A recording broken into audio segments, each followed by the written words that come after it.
In this simple video tutorial, I'm going to share with you how you can disable VoiceOver on your iPhone.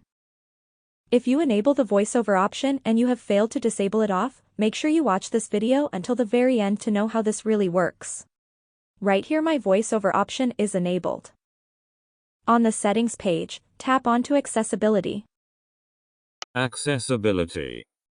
You have to tap once to select and then double-click to activate. Button. On this page, select VoiceOver, then double-click to head into the VoiceOver option. VoiceOver On. Button on. To disable the VoiceOver button, you will have to tap right next to that green button. Then double-click to disable the option off. VoiceOver On.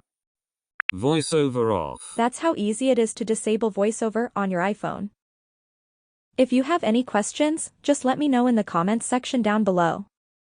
Please don't forget to leave a like, share and subscribe for more video tutorials like this one.